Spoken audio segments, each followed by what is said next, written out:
Thank you, Joel. And you'll see that during today I'm actually recording both the audio of what's going on and the video so that I can share this with people. Because it's always a great opportunity to be able to talk to people and share what it is that I do. So having an opportunity to present and then put that out to the wider world as well. So thank you for giving me that opportunity. And hello and good morning, U3A. Really nice to be here with you.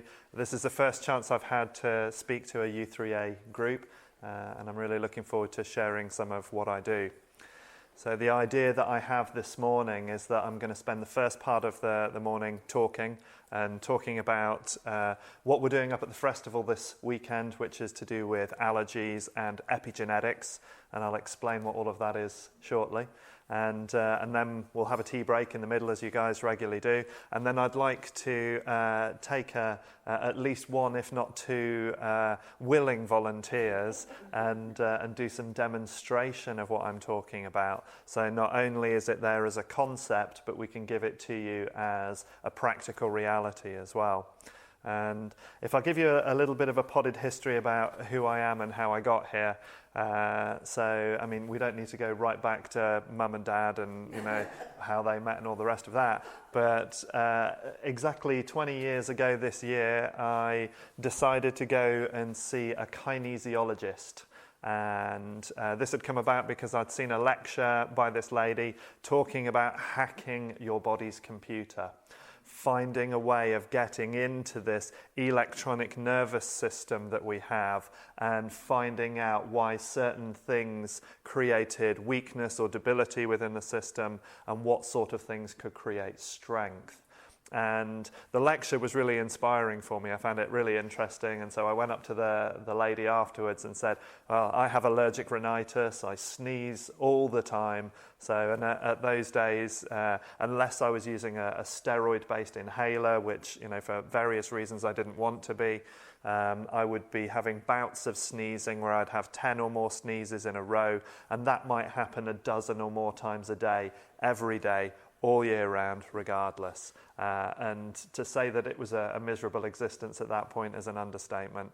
I was so good at sneezing, I used to hate sneezing through my nose because it was so uncomfortable. I taught myself to sneeze through my mouth, so I redirected it. So we've got all these interesting adaptive behaviors that we can create. And I knew this wasn't right, so I was looking for something different.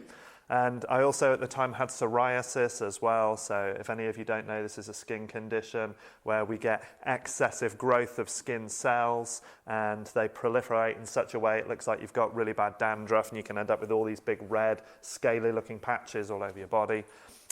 Thankfully I wasn't quite that bad. And I just went and said, I've got these problems going on, can you do something to help? And she just said, sit down and let's see. So she didn't offer me any reassurance. She didn't promise anything. She said, let's just find out. And that was my first introduction to kinesiology and looking at how muscle testing and asking questions of the body could lead to information that improved my health. And I had sessions over about 9 months following that and made such significant improvements to my health, but I had no idea how the lady was managing to do what she did. She was wiggling my arm and my leg for an hour every couple of weeks, mumbling away to herself, telling me to change things, stop this, do this, think this, be this. And I didn't know why she was doing it, but every month that I went back, I felt better. And by the time I'd got through to about 9 months, I was actually frustrated with not understanding how things were changing. So I put myself on a kinesiology course and realized that I actually had quite a natural aptitude for it. Because it's a very logical process. It's a little bit like following flow diagrams. So, you ask a question and then there's basically two options. And depending on which way you go, leads down to the next part of the flow chart. And you either get to a point where you have information or you have an action. And that just made complete sense to me. And so I picked it up very quick and easy. And I didn't particularly like the career I was in at the time. I was working with children with Down syndrome and autism and extreme behavior in a residential setting because they were too extreme to be at home. And it was, very tough work. So I thought, wow, what she's doing looks loads easier than what I do. So I carried on the training until I became a qualified professional. And since 2003, I've now been practicing full-time as a professional kinesiologist. So we're looking at a rosy 16 years now. And in there, I've got somewhere in the region of about 15,000 clinical hours of practice. So this is not something I do as a hobby. This is something that I do full-time. I've taught kinesiology at national and international levels as well. So, and these days I have a clinic up in Shrewsbury that I run. We're a multidisciplinary clinic, Centre for Integral Health, and we have sort of 25 plus practitioners with all sorts of disciplines of complementary health, and we work using an integral model. That is, that we look at the world in a way that recognizes that there are multiple things that could be causing distress for your system. So stress that the body can't cope with. Because we also have something called eustress, which is useful stress. So this is the stress that motivates you, the stress that encourages you and provides that opportunity for growth. And enough of that is good, but distress, the things which harm us, we don't want those. So our clinic recognizes all of these different ways of looking at your body, your mind, your life, and how the environment might be affecting all of that, and we come up with ways of solving those problems. So that's a little potted history into me. Now, as we go along, please feel free to ask questions. I always see questions as an empowering aspect. So if there's anything that you want to challenge or question or ask about, please do. I can't always promise to have a good answer, but I will do my best to find a rational reason for why I'm doing or using what I'm doing. And we're here really to talk about allergies and epigenetics and the nature of allergy within the body, which is perhaps one of the most complex things I've ever really tried to study, because it's a mystery that goes beyond what we have an idea of as a medical model. Now, the term was originally coined in 1906 by Baron Clement von Purquet, and great name. And it comes from the two Greek words allos, which means altered or changed, and ergon, which means reaction. So allergy really is altered reaction. And in the kinesiology models that I work with, we look at it as an altered energy reaction in the body. Because whether we like the term or not, all of our nervous energy, all of our muscular energy is just that. It's some form of biochemistry, some form of physics exchanging and changing depending on what the weather is. And whether in a global sense of how our minds are, how our bodies are, how our relationships are, as well as how the environment is. So we all know it. Some days we wake up full of beans. You still wake up full of beans? Yeah, good. So we wake up full of beans, ready to go for it, lively. Other days we don't. So the weather has changed. Something within our internal condition has changed. So there's been an alteration in energy. And there can be multiple reasons for why that is. So with kinesiology, we're looking at how we can manage those changes so that we can keep you in the most optimum health possible. Because let's face it, you all want to be here for a joyful and easy life. Yeah? Anybody not want a joyful and easy life? Just checking, because sometimes you never know.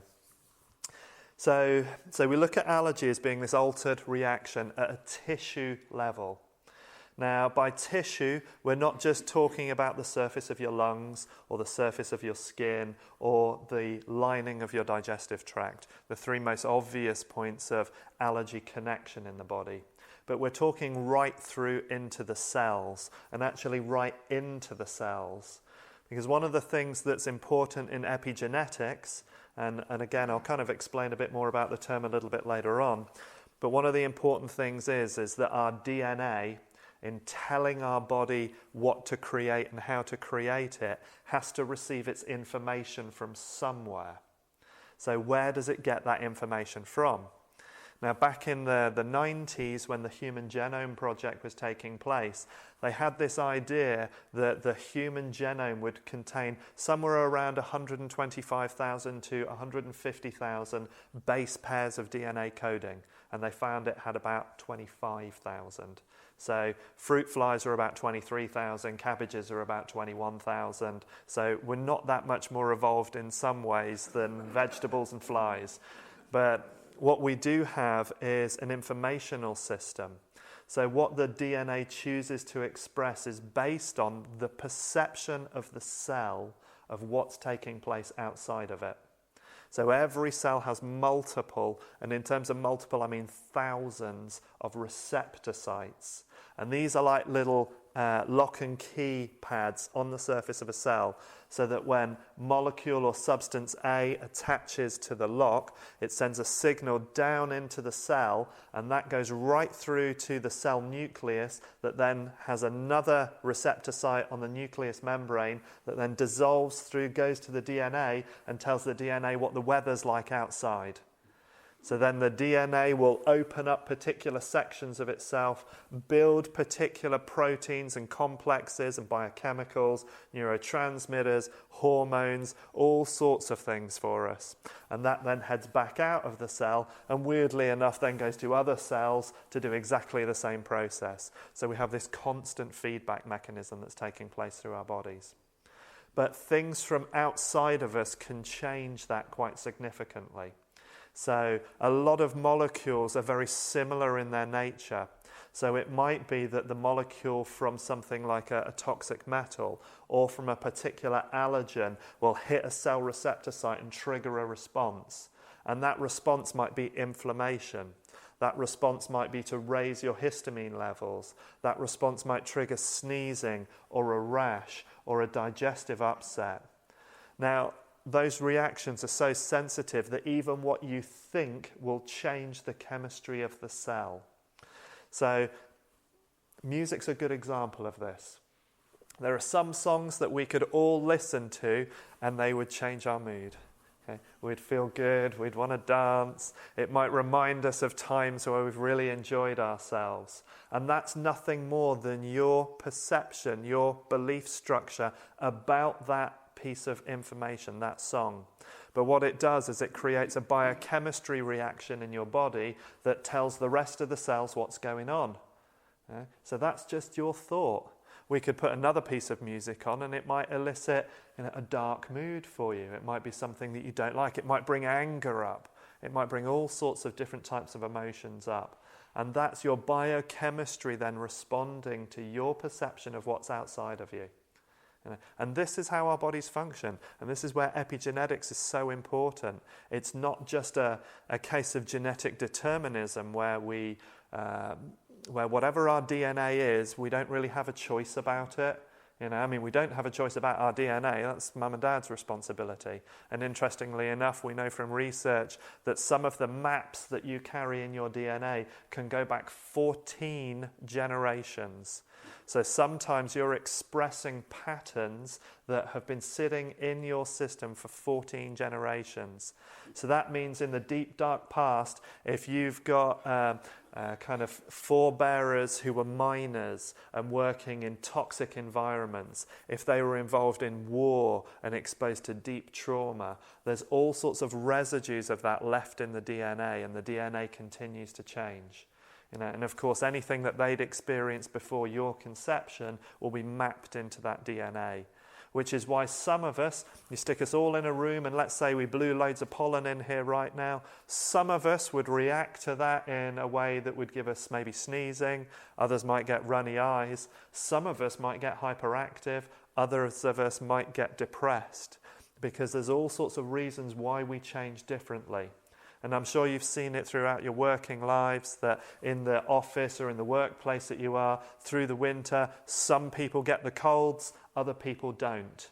And what's different is the territory inside of them. The bacteria or the virus might be the same, but how we perceive it and what our body chooses to do about that is then based on our genetics. You all with me so far? Yes. Yeah, good. Glad. Just making sure that everybody's still alive. That's good there. Okay, so there's a big difference as well between allergy and low tolerance. And low tolerance we could also class as hypersensitivity. And technically, an allergy is only something that triggers an immunoglobulin response in your blood. And technically, that can only happen in relation to a protein. So technically, there are only food allergies. There is nothing else. Now that's one side of the clinical ecology model in medicine.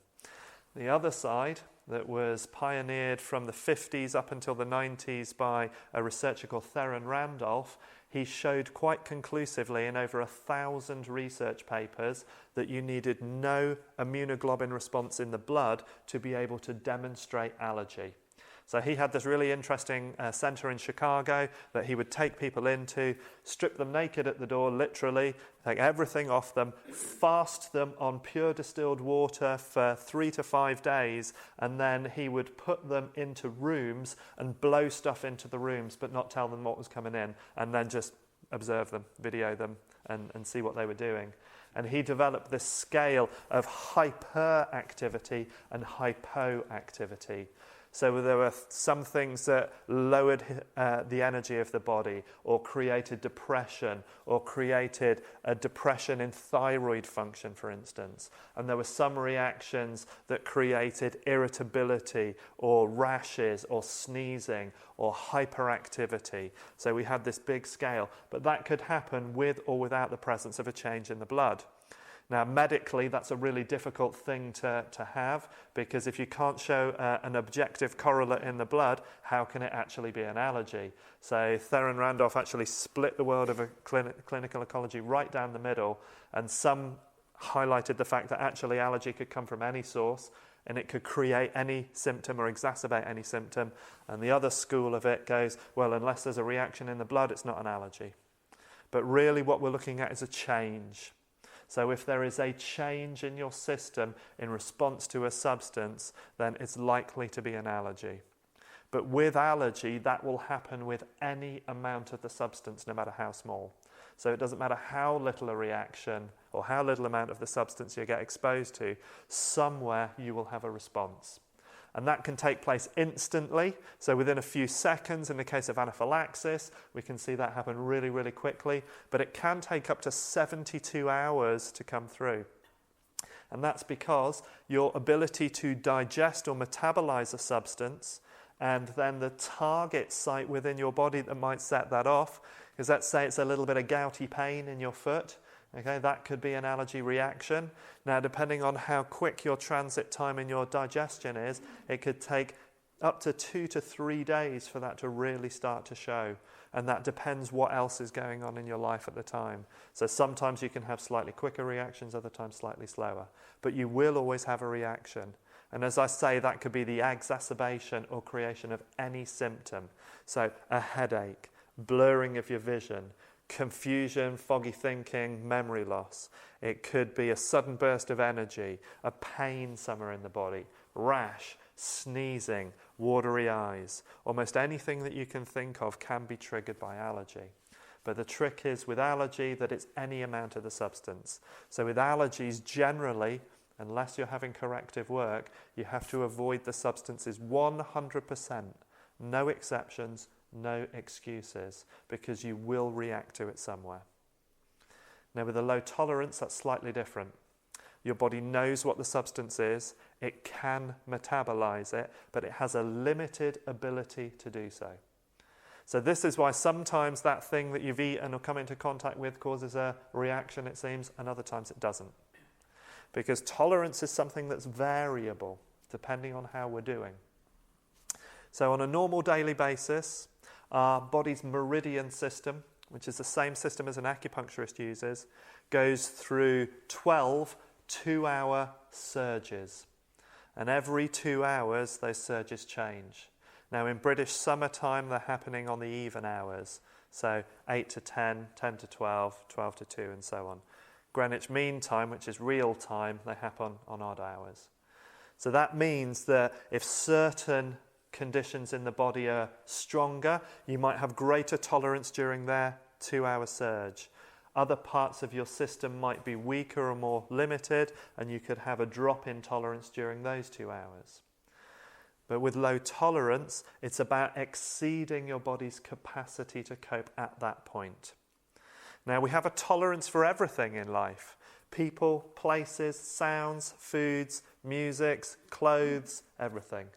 And all of us somewhere at some point have had a friend that an hour with them is enough. Okay? Yeah, everybody recognise that? Okay. Any longer than an hour and it's a bit like, it's a bit too much. Now, on a good day, you might cope with them for 2 or 3 hours. If you're having a bad day, you don't even want to bump into them by accident. That is your tolerance in action. Okay? There are some days when you look in the wardrobe and there's something you think, I definitely want to wear that today. There are other days when you open the wardrobe and you pick it out and go, don't want that, I want this. Because our tolerance for various things changes depending on how we are. And interestingly enough, we will make choices most of the time unconsciously about things that will help and support us. So have you ever noticed when you're preparing your meals, you might have habitual things that you will do or have.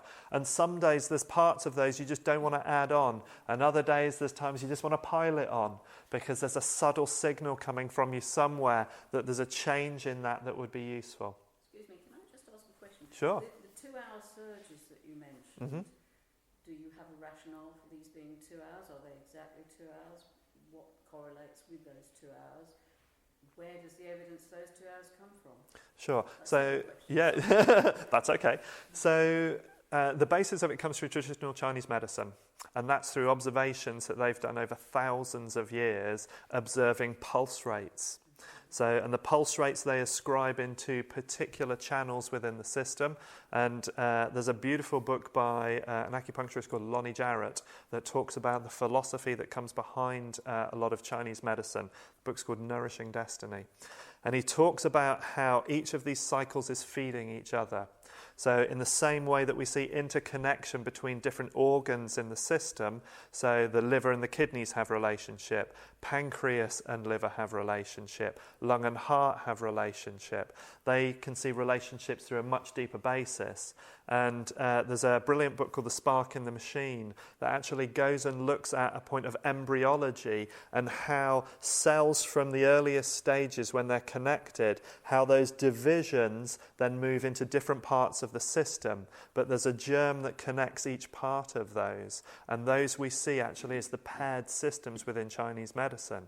So they managed to work out something, kind of 2,500, 3,000 years ago that in embryology they've only worked out in the last kind of 30 or 40 years. And we don't know why they managed to do that, but they did. And they're very accurate with it. And yes, they're about exactly 2 hours each. And again, this is observing high and low cycles within the pulses about where energy is in the body.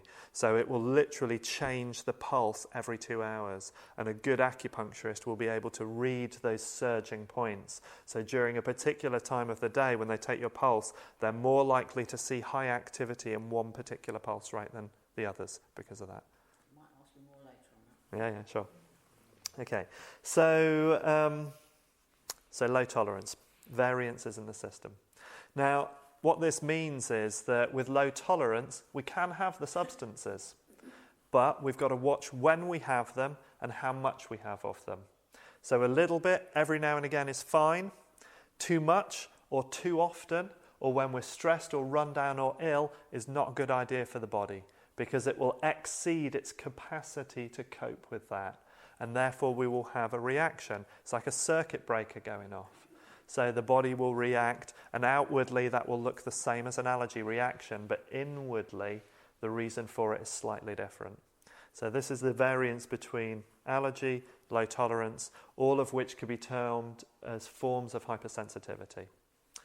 Now, in kinesiology, we're really looking at how the nervous system is responding to these things. So our nervous system is an observer. It's continually looking at ourselves. Now, what we don't know, or what a lot of us don't know, is that our parasympathetic nervous system, which is the part of our nervous system that's there for restoration, repair, and is engaged when we're relaxed, 90% of the nerve endings involved in parasympathetic come from just one nerve, okay, which is the vagus nerve. And the majority of the vagus nerve endings are what are known as free nerve endings. So they're just going into the tissue around the body. Now the vagus nerve is cranial nerve 10, so it comes out from just behind the back of your ears here. And there are 2 branches for it running down the body. And they go through every major organ internally. And then they end into what's known as the psoas muscle, which if ever of you had a nice piece of pork tenderloin, that long strip of muscle, that's the psoas muscle. Okay, so, and they actually attach just at the bottom end, the lower end of our thoracic spine, so the same as our ribs and our diaphragm, and then it continues, that muscle continues all the way down to the insides of the leg. And that in Chinese medicine is related into our kidneys and also into our fear and our anxiety, which is quite relevant because the vagus nerve within itself very much picks up within stress within the system, and this is distress, because those changes within the system and it's sending messages in and out. Now, one of the things about the vagus nerve is when we come out of our parasympathetic state, our relaxed state, and move into our sympathetic state, which is our fight or flight system, it switches off loads of parts of our system. Because when we're in fight or flight, from the brain's point of view, it's no different us being late for a meeting or having an appointment or doing something that we're nervous about than it is having a lion chase us or having an earthquake, because it's a heads or tails system. We're either engaged in parasympathetic, relaxed, restore, repair, or we're engaged in sympathetic, fight or flight. That's why when we're stressed, there only seems to be two options: head towards the thing, get away from it. And we see that quite commonly. And it's amazing how much our modern society stimulates that anxiety in us. Got to do this, got to be here, got to be more of this. There's this constant pushing for something not being okay.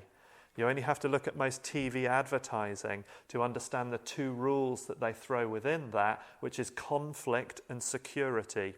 So car adverts are a good example of this. The idea is there's something about the environment that is difficult to navigate, it's stressful, but the vehicle will offer you security and safety and therefore mitigate the problem. So buy the vehicle and the stress of the environment is changed. Okay? So if you start watching for that, you'll see that in a lot of advertising. If you're hungry, you can have the product and it'll feed you, you'll feel better. Okay? So we see that in a lot of advertising. Now, the problem with the vagus nerve and the parasympathetic nervous system is that when we switch over into our stress system, that a lot of the systems involved in that are kind of put into standby. And the main systems are our digestion, our reproduction, and our immune systems. So when we're stressed, we just don't digest. We can't protect ourselves as well, and we're not as effective at reproducing.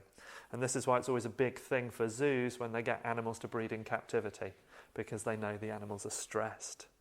So by the time the animals get to a point where they breed, their stress levels have reduced enough that they can conceive and carry pregnancy to term. And in a lot of ways, we're not that much different. That animal part of us is still active and still alive. So it's important that we try and relax, be calm, take care for ourselves. And this is one of the reasons why part of what I do is I do a lot of Qigong, a lot of Chinese mindful movement. So it's a form of Tai Chi, or rather Tai Chi is a form of Qigong, but we won't go into that today. So kinesiology, manual muscle testing, is observing the body, observing the system, and looking at how the nervous system is in relation to specific factors. So a normal muscle in a regular test should be able to support the pressure that we use in a kinesiology test. And I'll demonstrate this for you later. If we enter anything into the system that's stressful, it will create an altered reaction within the muscle. So we know that the nervous system is then responding to a change that the body has perceived from the environment around it. And there are all sorts of levels that we can do that on. And we can also use that to find antidotes or counteractive measures towards anything that weakens you. Because if I can take an allergen, let's say a pollen or a toxin, and I can weaken your body with it, then I can also find something that will negate what will weaken the body, so that we can bring it back to strength. We can feed the system so it's supported and strong. Nice, easy stuff, huh? You're with me all so far? So it's really interesting that allergies are significantly on the increase at the moment as well. And by at the moment, I'm talking about the last 20 to 30 years. Okay, so it's not just a really recent thing. So varied by country, there are approximately 10 to 40% of people in the world that have allergies at the moment. There's 150 million Europeans with an allergy disorder currently. 150 million. Okay? And that's expected to rise to almost 50% of the population by 2025. So looking at the trend that's been taking place, that's kind of significantly increasing. And at the moment, 44% of UK adults have at least one known allergy, if not more. And that number increased by over 2 million people just between 2008 and 2009. Okay. Now, that's a figure from 2010, so, and that's the most kind of up-to-date figures I could get on that. So who knows quite how bad that is now. We've got somewhere between 1992 and 2012, there was a 615% increase in cases of anaphylaxis admissions to hospitals. 600% increase, that's significant. And if we jump over the water a little bit, more than 50 million Americans have experienced various types of allergies each year. And allergies are the 6th leading cause of chronic illness in the US, and that was a figure from last year. So if you think about all of the possibilities that could create illness, allergy is the 6th highest for chronic illness. And the annual cost of allergies in the US alone is exceeding $18 billion every year. And food allergies alone are costing around $25 billion a year worldwide. So that's an incredible amount of stress within the body. And the avoidable indirect costs of failure to properly treat allergy in the EU is estimated to range between about 55 and 151 billion euros per year. And that was a figure based from 2016. And in the UK, allergy diseases across all ages cost the NHS an estimated £900 million a year, mostly through prescribed treatments in primary care, and this actually represents 10% of the GP's prescribing budget every year. And a lot of that is avoidable. A lot of that is treatable, and a lot of that is manageable if we understand ourselves. So part of the reasons why we have allergies is because we don't understand ourselves as well as we could. And that's simply because from an educational point of view, society isn't training us to know our bodies at the level that we could. And so I've spent now, I've been involved in complementary health for, 28 years. So I've been doing a lot of work on it. You'd never guess that I was in my 90s, would you? I've been working hard on looking after myself for a long time. And just by taking care of ourselves, we can improve our health. I am now healthier, fitter, have more energy, have greater flexibility than I did 20 years ago. And that, for me, is an upward growing trend. And you guys are all now in your third age, and I love the beauty of that idea as well. There is nothing to stop you from continuing to improve. Has anybody actually given you that idea? Okay, sure. Have you just been told it's kind of your age and you can expect it and really you're on a bit of a... Yeah, sure. That's a lie, by the way. I'm going to put that straight out there. A colleague of mine coined a phrase 10 years ago that I've stolen ever since, and I do credit him with it all the time. But he says there are no real diseases of old age. There are only diseases of extended bad habit. Okay. So the fact that because you've done your bad habits for longer, by the time you get older, tends to be a correlate between age and disease. But it's not because you're old that you have the disease, it's because you've had bad habits for a long time. And if you change those habits even now, you can improve on your health from here on in. We know the brain continues to make new neural connections and new neural growth right into your late 90s. So is anybody beyond their late 90s yet? Perfect. So you can still continue to improve. You just have to choose that. And we can do it. It is all about awareness within the system. And there's nothing to stop you from changing those habits within your body. But what is it that's really kind of driven the changes in allergies over the last kind of 20, 30 years? No doubt there's a genetic predisposition for it. This is our epigenetics. We have our inheritance from our parents, our genome, but that's only a blueprint. The phenome, which is the expression of that, is based on environmental signaling. So you grow up down a pit, it's going to be different. You grow up in an industrial zone, or you work in a congested inner city, or you live in the country where they're spraying loads of toxic pesticides all the time, it's going to be different, because the signal from the environment will tell your DNA what it has to express. So part of what we want to do is become aware of what factors might be causing stress for us and change them. And it is as simple as that. So epigenetics literally means that which is above genetics, or that which indicates for genetics. So what we're looking at is why it is that the body will trigger to a particular thing. Is it a toxin? Is it some kind of food that is signaling something in the body that the body can't cope with? And when I do some demonstration a little bit later on, I'm going to show you how there are particular genetic body types, and those body types have typical things that cause them problems because of the genetic foundations that they have. Now, you're all still unique. You know, one of my teachers says that the ultimate minority is the individual. So all of you are unique. Your genetics are unique. So how you respond will be unique. But there are some guiding generalizations, guiding orientations that we can use to map some of that as well. So your genetics has a big part of it. So severe viral infections can damage the immune system and create altered effects within there. Parasite infections within the body can stimulate quite a hyper immune response within the body. And that can actually pass over generation to generation. So if you've had ancestors who, especially if they've worked in farming, especially if they've worked in environments where they're around a lot of soil or a lot of animals, the chances of them having parasite infections was much higher. And so their immune systems would have worked on the basis of that. That would have created a particular genetic map that they would have passed on. So in a sense, you would end up with a trigger-happy immune system, more likely to react.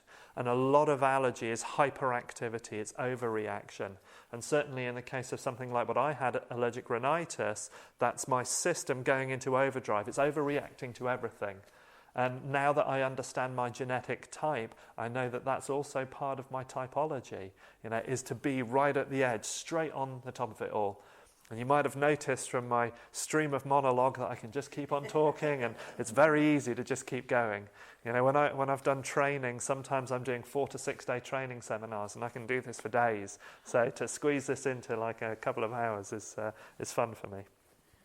Okay, so we can also have excessive cleanliness as a reason for allergy as well. So part of the reason for that is that the immune system doesn't get an adequate opportunity to balance itself against the environment, because we're constantly trying to get rid of things that we think are harmful, rather than understanding what their role is in stimulating our systems. And an interesting fact is there are more cells in your body that are from alien aspects than there are cells that belong to your body. So there are more bacteria living in you than you actually have cells. So actually you're a host basically for multiple alien species that are basically using you like a bus to get around and get to all their food. What you think you are is really a collection of other things. And an easy example of that is mitochondria. These are a little organelle that live inside every cell in your body, and they're what create our energy. They create something called adenosine triphosphate for us. And they're little tiny things, but they behave just like bacteria. They've got their own DNA, and interestingly enough, only the females can pass this DNA to us. All of us have it, but only the females can pass it on through reproduction, and their DNA is very specific. Now, you can have as many as 5,000 of those per cell. So if you think about how many cells you've got and realize that some of those are inhabited by over 5,000 little things that are just bobbing around all day, and it just happens to be that their feces, essentially what it is helpful to you, that's why we use them. It's the same in our guts. We've got billions of bacteria going on in there, and they take in some of the things that support our bodies. We eat, and they eat our food for us. And then what they do is what they pass out as their own waste produce is something that's beneficial to us. And if you've ever wondered how they make B vitamins or vitamin C to be able to put into supplements, most of the time they're feeding bacteria and collecting their poo, freeze drying it, sticking it in a capsule and selling it to you in Holland and Barrett's. Okay? And, you know, it sounds weird, but that's what we're doing. And it is healthy, it is good for us. So our immune system doesn't always get the opportunity to be properly stimulated. An easy example of this as well is the fact that supermarkets in this modern age, they wash a lot of our fruit and veg and salad. Do you know what they wash it in? Chlorine. Yeah, sure. Chlorine is an antibacterial, right? We use it, bleach, we use it in the toilets for cleaning stuff out. So you take low levels of chlorine into your system for 20, 30, 40 years, you're rinsing out and sterilizing your gut of the things it needs to keep it healthy. So if I can give you one really strong piece of advice, buy dirty fruit and veg, you know, and wash it and peel it yourself. I go to the lengths that, you know, I prefer organic. There's a good reason why organic makes a difference for us, but all of my organic stuff turns up relatively dirty. It's not particularly clean. And I only scrub it. I don't peel it, because then I engage in what's known as geophagy. I eat the soil, and in that soil there are trace amounts of bacteria. Those bacteria help to constantly stimulate my immune system and help me stay strong, because I'm not trying to avoid them. So, you know, get your grandchildren, your children out in the mud, you know, get them dirty, let them play. You know, again, for those of you that of that older generation, this is what we did. You know, we went out and we weren't shy about stuff. You know, we got our hands in the mud, we got dirty, we played with stuff, and we had significantly less vaccination done to us. And yet, for the most part, we were fairly healthy. And there are always exceptions to that, but there's no doubt that you guys, as a third age generation, are healthier than the generations that are coming through. You know, we are seeing more chronic illness start earlier in more people than we've ever seen in history, because it's our environment that's triggering that for us. So part of what adds on to that is also modern vaccination. Now, when I was a lad in the 70s, I think I received about 4 to 6 vaccinations. Now, before 6 years old, you'll receive somewhere in the region of 46. So that's 10 times as many as I was having back then. Okay? Significant amount more vaccination. And a lot of that is given in big lumps really early on. And that's changing our immune system. The immune system is incorrectly primed, because virtually none of the infections that we're being vaccinated against are injected into us. That's not their site of entry. And so our immune system, mainly through respiratory, but also through digestive and also through the skin, will respond to things very differently there than it will inside the blood. This is why certain types of allergy tests as well have limited use.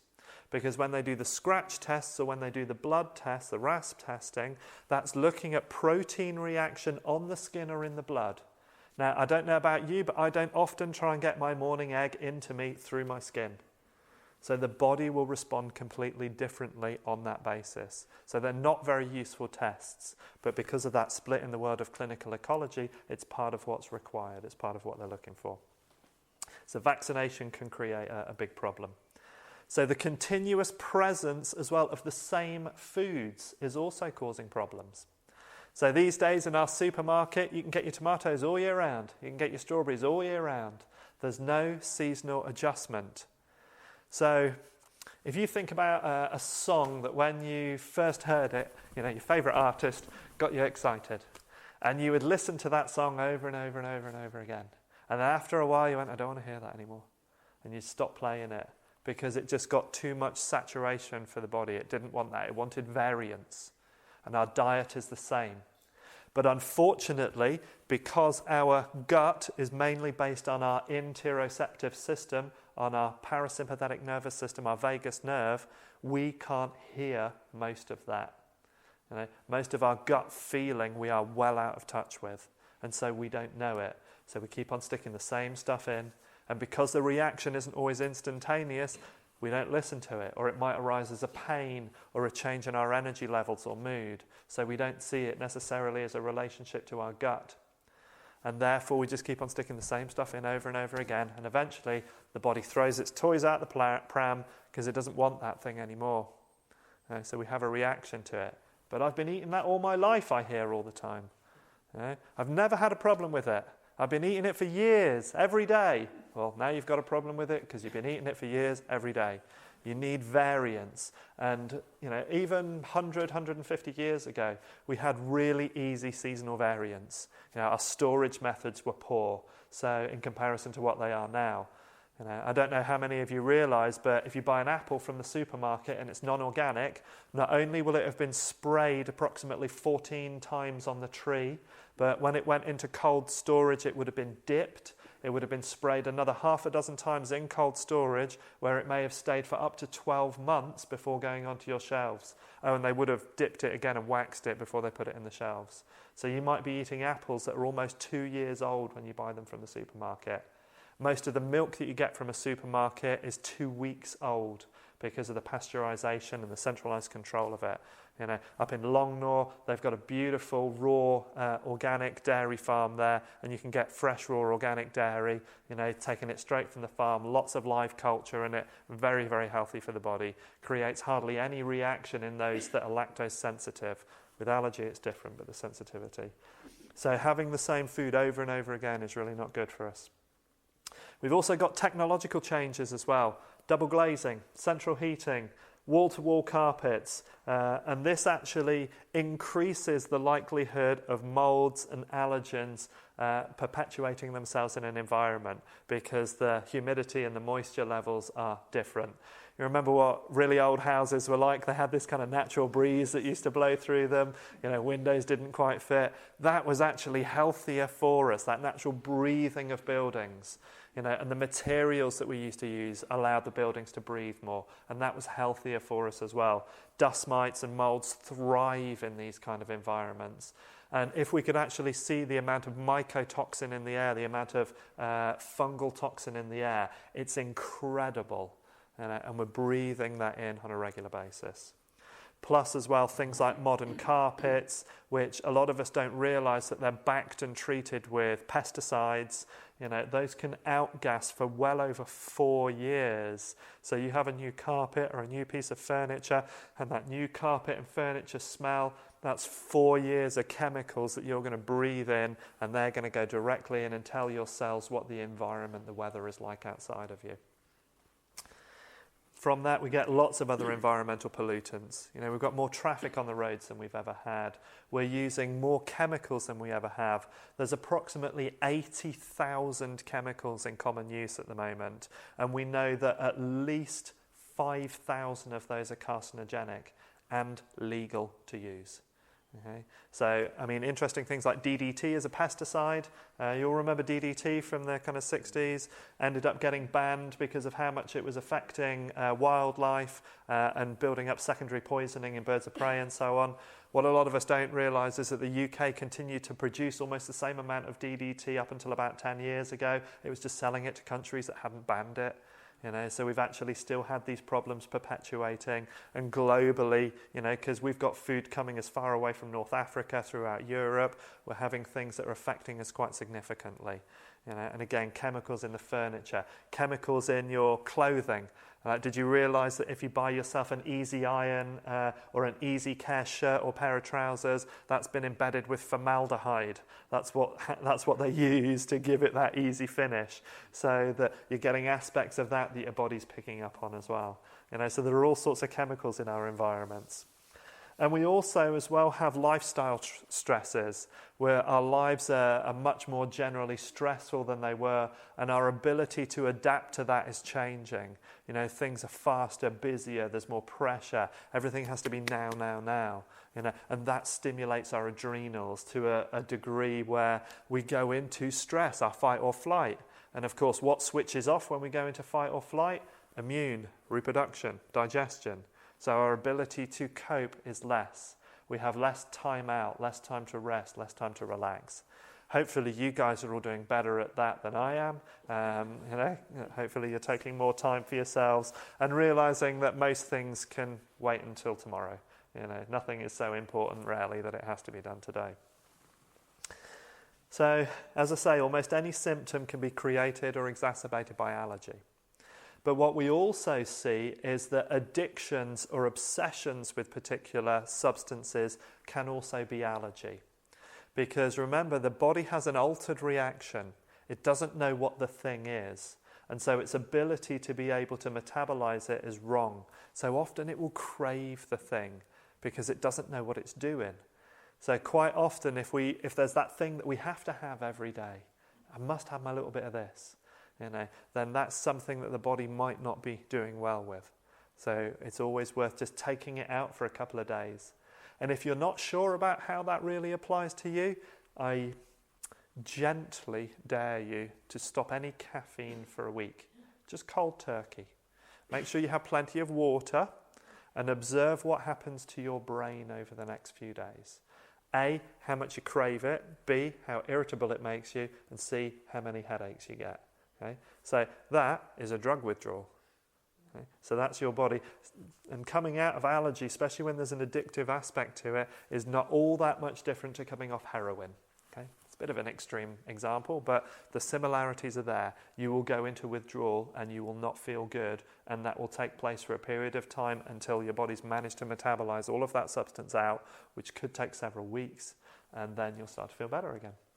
So it's always interesting how our bodies crave certain things. And sometimes that is because we need them. But you know the difference. If it's craving chocolate cake, don't know that it necessarily nutritionally needs that. If it's craving spinach, it could be different. Now there could be an argument for chocolate if it's made with really good quality chocolate, and you've got some really nice minerals in there. If it's really dark chocolate, you get good sulfur, you get good magnesium, and you get some really useful compounds like PEA and anandamide that help boost mood. So there is an argument for chocolate. But if we're constantly having to crave for something, that means we're missing something as well. So we need to look at what is out of sync with our bodies, and this is where kinesiology comes in. So we're doing all right so far. I'm only going to go on for another couple of minutes and then we'll stop for tea break, okay? And then I'll do some demo after. So I just want to tell you a little bit about the epigenetic body types that we work with in... Sorry, can I... you can. Another question? Yeah, sure. Go away from the causes of... Yeah, sure. You mentioned vaccinations. Mm-hmm.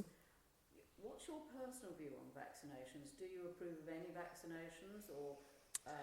Depends on the circumstance, and it depends on the quality of the vaccination. I could probably talk for a good day just on this. And I think when you look at the evidence around vaccinations, it's sketchy at best.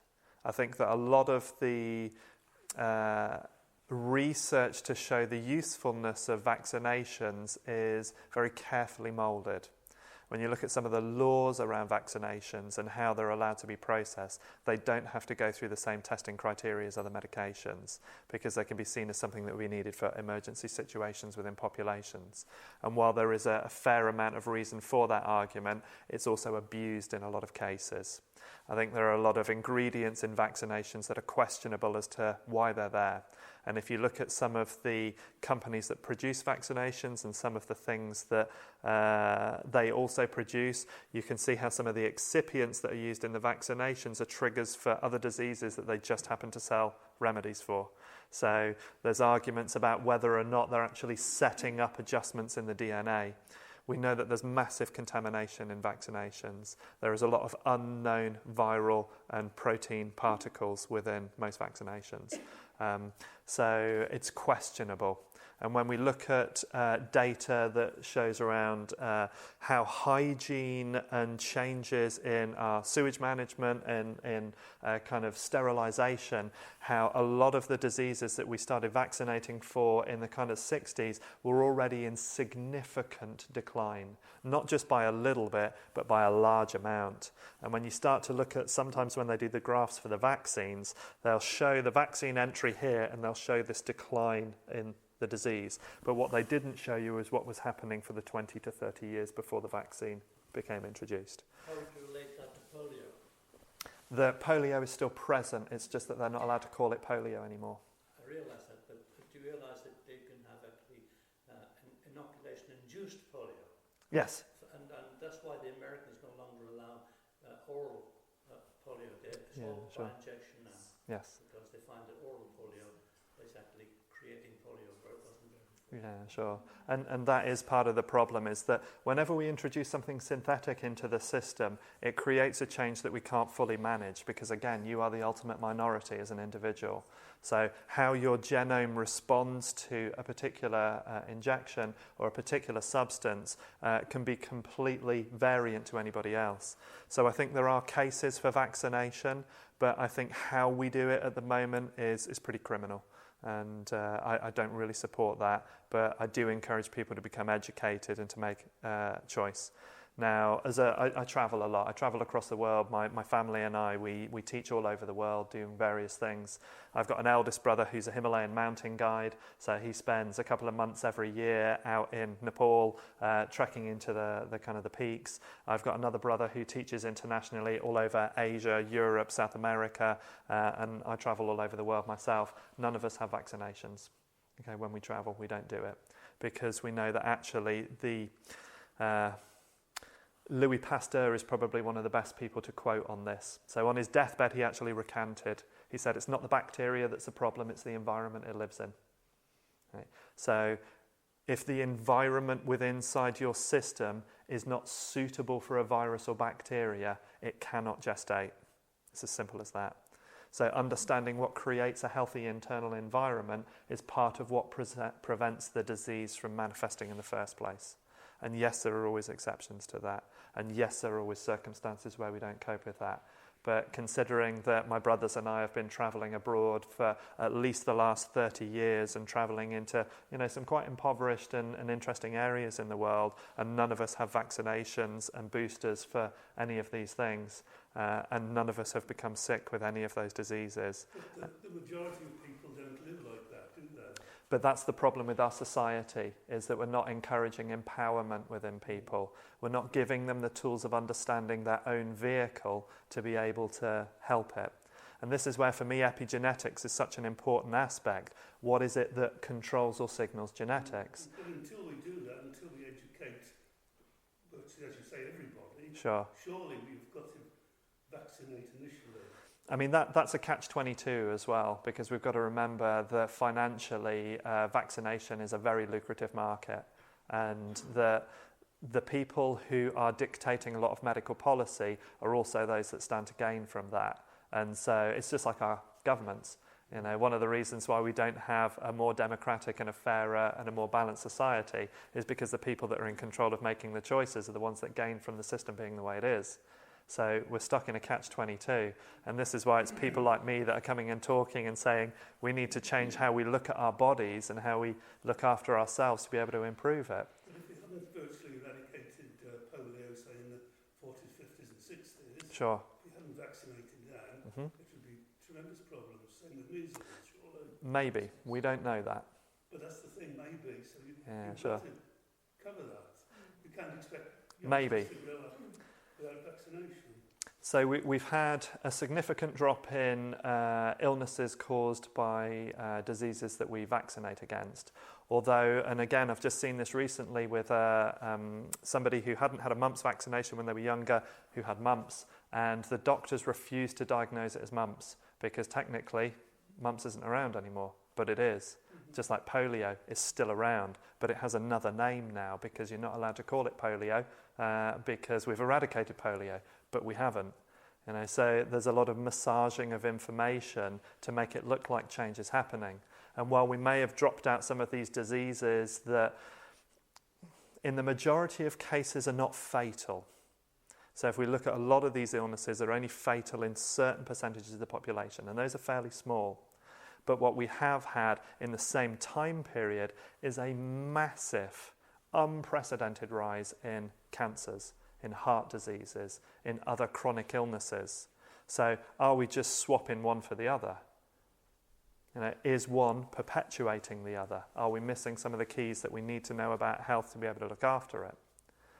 So again, from an epigenetic point of view, it's a little bit like when you buy a new car. Now, if I just gave you a new car and said, there you go, off you trot, and didn't give you any instruction in how to fuel it, how to service it, what kind of parts it might have. The likelihood of you getting that right is less. Now, cars are fairly unforgiving. You put the wrong fuel in it, it's going to grind the engine up. You put cheap or incorrect parts into it, it's just not going to work. Our bodies are much better. You can put the wrong fuel in for quite a long time, and it's such a brilliant system, it will kind of eke a life out of it. But it may be at the same time that you have skin disease. It may be at the same time that you've got arthritis or joint problems. It may be at the same time that you've got a gut inflammation or chronic headaches. There could be all sorts of things that are going along with that, but it will adapt and it will cope because it's an incredible system. It's not as limited as a vehicle, but the premise is the same. If we were educating children, again, for me, if we were educating children about how to think and how to think critically and how to look at what information they're getting and ask questions about it, we'd have a much healthier society. But we don't. So we end up creating drones, creating people that are just going to follow the information they've been given rather than look at it in a way that will empower them and help them to care for their own vehicles. But this is one of the reasons why I'm as healthy as I am, is because I've thrown off a lot of what I would be given and I've looked around and researched. I mean, as an interesting example, 6 years of training to become a doctor, how much of that do you think is based in nutrition? Just throw some numbers out. 3 months. 3 months, okay, anything else? Probably less. Probably less? None at all, 6 weeks? So information that came out just 3 weeks ago shows on average doctors receive 20 hours of nutritional training. So these are people that are there to understand the mechanics of your machine, and they know nothing about the parts that are being put into it. And they are being told that that is not relevant. The amount of people that I've supported with bowel cancers that have been told by their oncologist their diet makes no difference. And why the cancer got there and how you treat it, it makes no difference if you change the diet. I mean, that just seems like incredulous. If your tyres are wearing down unevenly and somebody tells you, well, it's got nothing to do with how the wheels are set, how you're driving it, you wouldn't believe them. But this is some of the information that we're getting. I understand also the doctors have no training whatsoever in spotting cancer, skin cancer. Perhaps, sure, I couldn't comment on that. Yeah. No training for that? Sure. I mean, I understand with GPs as well, there's an incredible amount of information. And I kind of consider myself a little bit like a complementary GP. I see so many different types of conditions and have to work with so much.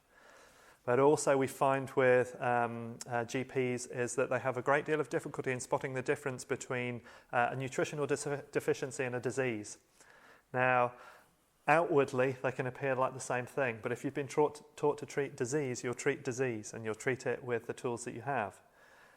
It will not eradicate a nutritional deficiency because only replacing that nutrition will change that for you.